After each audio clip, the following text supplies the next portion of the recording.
ایک دفعہ کا ذکر ہے، ایک چھوٹے اور خوبصورت گاؤں میں جو سرسبز و شاداب میدانوں اور چمکتے ہوئے چشموں سے گھرا ہوا تھا، ایک لڑکی رہتی تھی جس کا نام ایلا تھا۔ ایلا کو لکھنے کا بہت شوق تھا اور وہ اپنا زیادہ تر وقت کہانیاں اور نظمیں لکھنے میں گزارتی تھی۔ اس کا خواب تھا کہ وہ ایک دن مشہور مصنفہ بنے، لیکن فی الحال وہ اپنے گاؤں والوں کے ساتھ اپنی کہانیاں بانٹ کر خوش رہتی۔ ایک دن جب ایلا اپنے پرانے گھر کے اٹاری میں کھوج لگا رہی تھی تو اسے ایک پرانا گرد سے بھرا ہوا صندوق ملا۔ تجسس کے مارے اس نے صندوق کھولا تو اندر مختلف قدیم اشیاء، پرانی کتابیں، بسیدہ نقشے اور عجیب و غریب چیزیں پڑی تھیں۔ صندوق کے بالکل نیچے اسے ایک خوبصورت پروں کا قلم ملا جس کے سنہرے دستے پر نفیس و نقش و نگار بنے ہوئے تھے۔ قلم ہلکی سی جادوئی چمک کے ساتھ چمک رہا تھا۔ اپنی دریافت سے خوش ہو کر ایلا نے قلم کو نیچے لے جا کر اسے سے لکھنا شروع کیا۔ اس کے حیران کن طور پر قلم کاغذ پر انتہائی آسانی سے چلتا اور اس کے الفاظ زندہ معلوم ہوتے۔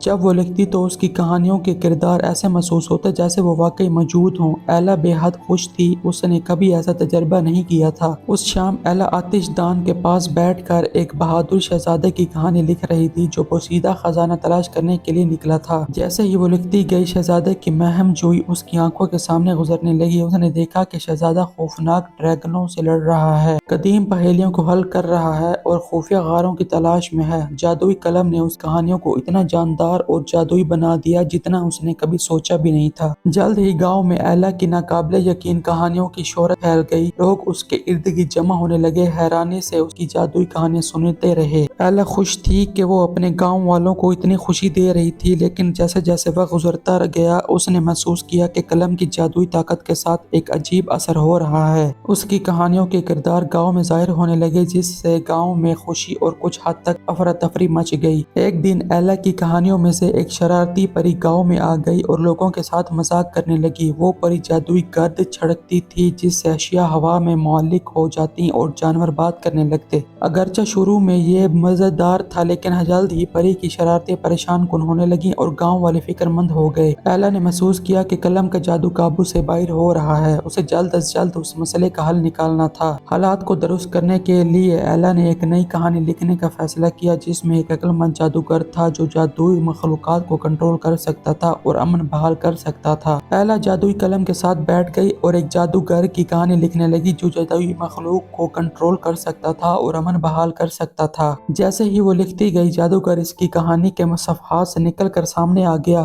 دیکھنے میں وہ نہایت شاندار اور عقل مند لگ رہا تھا۔ ایلا نے اسے ساری صورتحال بتائی جسے جادوگر نے غور سے سنا اور سر ہلایا۔ جادوگر نے مدد کرنے کا وعدہ کیا اور اپنی جادوئی طاقت کا استعمال کرتے ہوئے شرارتی پری کو پرسکون کیا اور تمام جادوئی مخلوقات کو واپس کتاب کے صفحات میں بھیج دیا جہاں ان کا مقام تھا۔ اس نے اپنی چھڑی کو حرکت دی اور کچھ جادوئی الفاظ کہے جس سے افراتفری ختم ہو گئی اور گاؤں دوبارہ پرسکون ہو گیا۔ ایلا نے جادوگر کا شکریہ ادا کیا اور اس نے اسے ایک نصیحت دی، یاد رکھنا ایلا، جادوگر نے کہا، جادو ایک طاقتور ہتھیار ہے لیکن اسے ہوشیاری اور احتیاط سے استعمال کرنا چاہیے۔ یہ جادوئی قلم ایک تحفہ ہے لیکن اس کے ساتھ ذمہ داری بھی ہے۔ ایلا نے جادوگر کے الفاظ کو سمجھتے ہوئے سر ہلایا۔ اس نے وعدہ کیا کہ وہ آئندہ قلم کے جادو کا استعمال احتیاط سے کرے گی، اس کے اثرات کو قابو میں رکھے گی اور اسے بے قابو نہیں ہونے دے گی۔ جادوگر اپنی کہانی میں واپس چلا گیا اور جادوئی قلم بھی پرسکون ہو گیا، اس کی چمک نرم ہو گئی۔ اس دن کے بعد ایلا نے اپنی جادوئی کہانیاں لکھنا جاری رکھا، لیکن وہ جادوئی قلم کے استعمال میں زیادہ محتاط ہو گئی۔ اس نے اس کی طاقت کا استعمال کرتے ہوئے گاؤں میں خوشی اور حیرانی پھیلائی، لیکن اس بات کو یقینی بنایا کہ جادو ہمیشہ قابو میں رہے۔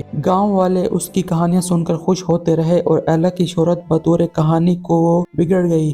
ایلا نے سیکھا کہ بڑی طاقت کے ساتھ بڑی ذمہ داری آتی ہے۔ اس نے جادوئی قلم کو ایک قیمتی ہتھیار کے طور پر سنبھالا، لیکن وہ جانتی تھی کہ اصل جادو اس کی تخلیقی صلاحیت اور تخیل میں ہے۔ اور اس طرح ایلا کی کہانیاں مسکراہٹیں اور ہنسی بکھیرتی رہیں، ان لوگوں کے دلوں میں ایک یادگار چھاپ چھوڑتی رہیں جنہوں نے انہیں سنا۔ جادوئی قلم اس کی لکھنے کی زندگی کا ایک قیمتی حصہ بن گیا۔ اسے ایک خوبصورت مہم جوئی کی یاد دلاتا رہا اور اس اہم سبق کی یاد دلاتا رہا کہ جادو اور ذمہ داری کے درمیان توازن کیسے قائم کیا جائے۔